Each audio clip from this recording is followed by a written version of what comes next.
the real world.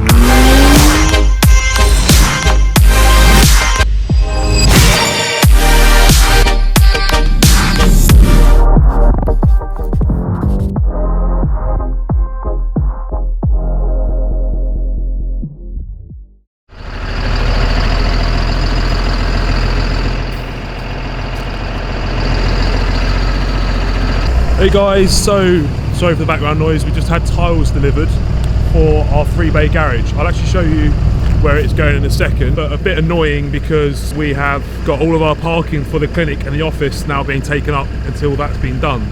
But if you have a look, so when we do the house renovation, this is all being this will be the new driveway for our house. So we kind of marked out on the floor with the red line. So you're there. Here, so as you walk in, as you drive in, sorry, you're pulling left in here. This will all be pea beach like the pebbles.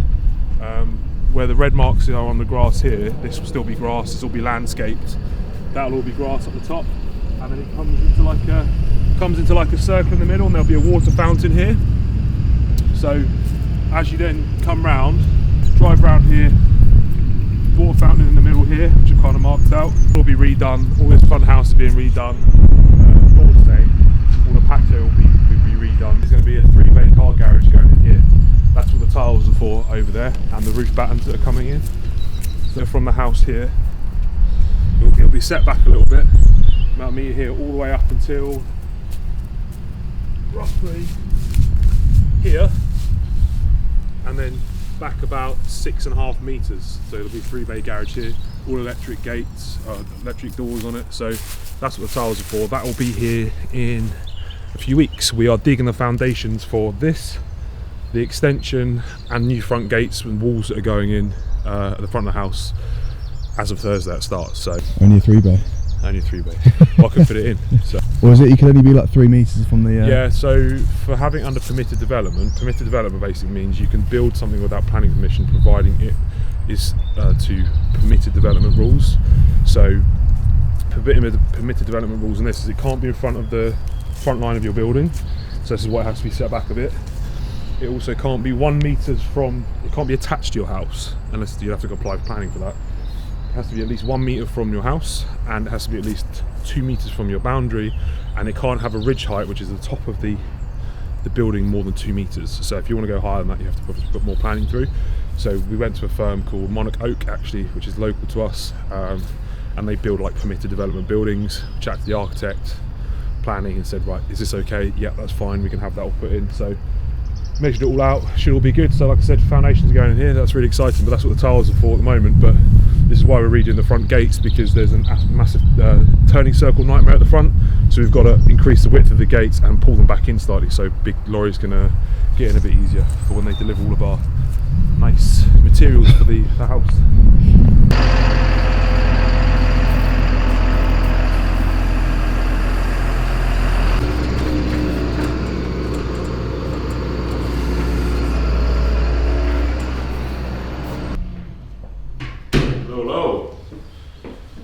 This is the new office. Finally in.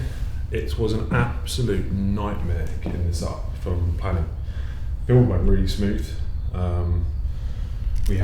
We found out we had someone local causing a ruckus about us building it. You know, you always tend to get one Susan that's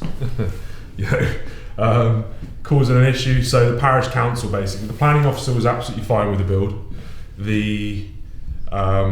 I don't know if we said in previous videos, but basically we went through as permitted development, like I said we were doing for the garage on the side, and we put it through planning. It was called like basically an application for permitted development, and then the council turned back and said, the planning officer turned back and said no, because the existing ridge height that's been here for 60 years was over the 2 meters, but even though it was existing and we weren't changing the roof, had to go through full planning. At which point we'd already started, because the architects had told us it was okay. Then when we put the planning application through, full application through, I think the council got the arse ache because it's called part retrospective, which basically means you put it through after you start, which I don't like, obviously, because you basically started without their say so. So then they caused a bit of a ruckus. Then we had a neighbour, I think, or potentially someone local, that basically was complaining that they were worried about traffic coming up the road. nothing is going to change in terms of traffic or anything. So it was all nonsensical, and it delayed the approval time by about 2 months from getting planning. So we were building this not knowing if we were actually going to get the planning approved. So we did recently, and it was like massive weight off our shoulders. But yeah, I'll show you to the clinic anyway, the clinic and office. So Hannah's clinic's in there, my office is in there. This is kind of reception area. So when she's not in clinic, I can use this for like reception area. We've gone for herringbone. So we've basically gone pretty decent spec, right? We've not really held back on money. It was very expensive, the build. So the actual build itself was okay, but with obviously things like adding a TV unit in with a fire, like that fire was 700-800 quid. The TV, we bought 3 brand new TVs, just having that punched out on the wall. Like people don't realise, like fitted blinds, all the cabinetry in there from, it's Howland, so it's not like top end, but like we've gone for half decent finishes, the furniture, all these things. We've got aircon units, really start to add up quite quickly. But what most people tend to do is they put all their money into the build and then skimp on the final stages. And for us, we are on camera a lot. We've got really kind of wealthy clients come to us. They expect a certain level of appearance, and I want to be in somewhere nice. So I don't want to get to the end of the build and go, well, I've got to skimp on the furniture, I've got to skimp on the TV, got to skimp on this, that, and that, because it's those details, in my opinion, that make the biggest difference. So reception area, got a pretty basic toilet in here. Little things like a backlit mirror make all the difference. We have gone for those of you that care, electric heaters. Now these things are very expensive to buy, but they're relatively cheap to run. They're oil filled, so they take a little while to heat up, run off your phone and everything. They also learn your kind of your schedule. So what it does is over about a period of a week or two, it'll start to build up patterns and how we use them. It will start to turn itself on and off if we set it to do that, like almost like artificial intelligence. So it knows how we want it, so it'll do it for us. But yeah, basic toilet. Like I said, we've got all the storage in here, so pretty much almost like a kitchen. What we could do at some point is apply to change this into an annex or something. We've got no intention of doing that right now, but we built it in a way that you could actually live in this. So if you ever want to convert it, it wouldn't be hard to do that. This is love these doors, by the way. You source these online. They're not like quite like a charcoal black. Yeah, really kind of nice, really good quality, and nice little door handles, things like that. So this is the clinic, which is coming on really well. We've still got a little bit of paint, like a little bit of touching up to do. A few little things missing in Hannah's room. She basically saw that I had an LED strip running around the top, and then she decided she wanted it. So we haven't put the LED strip in yet, but that's got to go in soon. But there's still coding around to run the LED strip through. Ring light, for anyone that wonders what this is, put a ring light on there. You see all your sink, the whole lot. Top of the range aircon unit. This actually filters air, so it cleans it. We wanted that Nano X. It's from Philips Panasonic thing, I don't know. We all sold the dream on that, so overspent on the aircon units, but they do look good and work well. Problem with this room, because we've got the lovely glass in front. Oh no. Because we've got the lovely glass in front, this turns into a bit of a sauna. So you had to have the aircon unit in here. So the last thing you want to do is not be able to work because you are.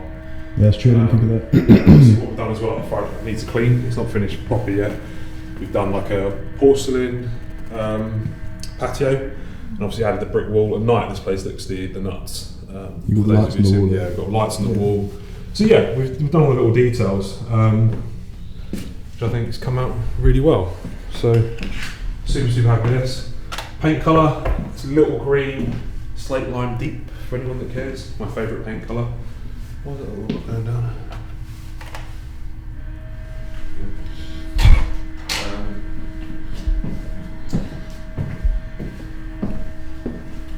TVs mounted into the wall.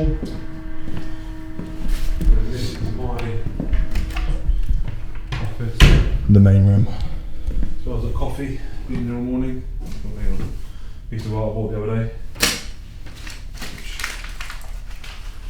So yeah, this is the suite. So I have my LED strip runs around the top.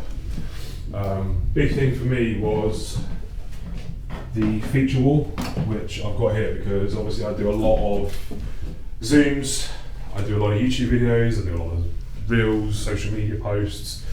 And image is, like I said, really important. And also I wanted something that I could be kind of, that was a bit different from what I saw in other videos, that I could be kind of recognised for as a bit of a branding. So this wall effectively is my branding. So when people see my content, or they see my stuff, I think it's really important to have a smart background. A lot of people use those Zoom backgrounds where they kind of like artificially enhance something. I think it looks a lot better if you've got something nice behind you. So I'd always advise, if anyone's even got a white wall, to dress it up and make it look good, add some art on it, make it look smart, especially if you're in a position where you're advertising, you know, in my case, it's important that I look like things are going well, I'm doing well, which they are. And like the image, as I've said to everyone before, image is really important with that. So, and also I want to have a nice looking office. I want to walk into my office and go, damn, it looks good in here. I want to sit down and work. Where's it got a little fire, TV. Comfy looking sofa. Oh, this is a super, super comfortable sofa. There's a shoe mark on it there. Oh, that's like someone. He's standing on the sofa. Someone on the sofa, looks like they've been on the aircon unit. So this is the office, so, oh yeah, check out the wallpaper. Little details. So what I initially was going to do was, I tried wrapping this with leather. So I got like leather strips, sprayed it and tried to stick it on, but it didn't stick to the wall properly. Then I found and sourced this crocodile skin leather wallpaper, which just, I think looks absolutely epic. That's so sick. So there's little things like that. That is cool. You can change the fire colour as well. I have got an LED strip behind here as well, I just haven't turned it on, so that punches some colour out. Yeah, all in all, been a lot of work in here. Like I said, the building's been absolutely fine. It's just been the red tape, which I think I'm learning with building seems to be the hardest part quite often. So you've got all that. Obviously, we've got the planning approved for this. We've got planning approved for the extension. So all systems go with the extension. It's just that this was obviously trying to be approved while we were building it, which was causing a lot of stress. Which for me, stress really comes, like proper stress for me comes from things that I can't do anything about. So yes, it's one thing to say, well, yeah, if you can't do anything about it, don't worry about it. But obviously in this case, I couldn't actually speed up the process of the parish council looking at the plans or approving them. I did the best I could with obviously putting my point across, speaking to the council, did everything I could, but then I'm just waiting, and then things get delayed. And then obviously the build continuing. The last thing we wanted was to get to the build completed before the part, because if you finish the build and you put part retrospective planning through, you then have to reapply as full planning. Well, it's retrospective full planning, not part retrospective, because it wasn't obviously in works at the time. It would have been completed then, and they really would have taken the hump. So yeah, all in all, it's played out well. We got there in the end. Super happy with it. Looks great. Got the new Wi-Fi cables running here, so we've got great internet. You know, should be good. So you'll be seeing a lot more content from in the Wise HQ. What on earth has happened there? So I've just had the G-Wagon bumper replaced because I accidentally caught a tow bar the other day and ripped it off. Then I was in my office 2 days ago, came out with a coffee and noticed there was a hole God damn, man. in the back of my That Rolls-Royce is light. seriously annihilated. So what I think's happened is, I think it's just a freak accident where a stone must have been flying the other way, has hit it, either that or someone shot me. And what's that, like a 20 quid repair bit? So guys, guess how much?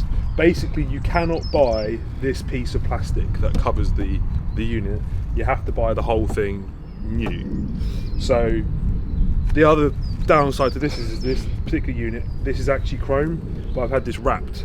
So when I replace this, I'm then going to have to get it replaced, have a silver thing on it for a while, then go and take it to get wrapped, which is going to look ridiculous. So this unit, new, is $2.5 grand, just for a rear brake light.